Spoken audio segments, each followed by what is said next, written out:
ৰিডিপ library নামৰ YouTube চেনেললৈ স্বাগতম জনাইছোঁ, য'ত আমি আছামিজ মটিভেশ্যনেল কথা কিছুমান লগতে অসমীয়া লাইফষ্টাইল সম্পৰ্কীয় যিকোনো বিষয়ত আলোচনা কৰোঁ। আহক তেন্তে জানি লওঁ, যদি আপোনাৰ 4টা গুণ থাকে তেনেহ'লে প্ৰেম আৰু বিবাহ কেতিয়াও অসফল নহয়। এই 4টা গুণ কেনেকুৱা তাৰ বিষয়ে আলোচনা কৰোঁ আহক। যি পুৰুষ মা ভনীৰ প্ৰতি বা আন নাৰীৰ প্ৰতি দয়াশীল হয়, স্নেহশীল হয়, তেওঁৰ প্ৰতি কেতিয়াও বিবাহ বা প্ৰেমৰ ক্ষেত্ৰত বাধা নাহে আৰু তেওঁ কেতিয়াও বিফল হোৱা দেখা নাযায়।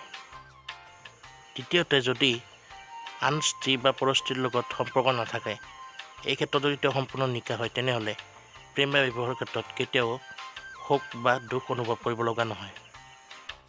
তৃতীয়তে, যদি পুৰুষ এজনে লগতে তেওঁৰ মহিলাগৰাকীও যদি ইজনে সিজনৰ প্ৰতি বিশ্বাস ৰাখে, অবিশ্বাস নকৰে, তেনেহ'লে প্ৰেম আৰু বিবাহৰ ক্ষেত্ৰত কেতিয়াও বাধা আহিব নোৱাৰে। চতুৰ্থতে তথা অন্তিমতে হৈছে সন্তুষ্টি। যদি ভৌতিক আৰু শাৰীৰিকভাৱে দুয়ো সুখী নহয়, তেনেহ'লে পুৰুষে হওক বা মহিলাই হওক, তেওঁলোকৰ প্ৰেম বা বিবাহত বিফলতা আহিব পাৰে। কিন্তু এইবোৰত যদি সন্তুষ্টি থাকে, তেনেহ'লে বা ইজনে সিজনৰ প্ৰতি যদি সমৰ্পিত ভাৱত থাকে, তেনেহ'লে তেওঁলোকৰ জীৱনত কেতিয়াও বাধা আহিব নোৱাৰে। বন্ধুবান্ধৱে আশা কৰোঁ আপোনালোকে এই চাণক্য নীতিৰ কথাখিনি নিশ্চয় ভাল পালে। যদি ভাল পালে লাইক, কমেণ্ট, শ্বেয়াৰ কৰি দিব আৰু সদায় এনেধৰণৰ ভিডিঅ' পাই থাকিবলৈ আমাৰ চেনেলটো ছাবস্ক্ৰাইব কৰি দিব। ধন্যবাদ।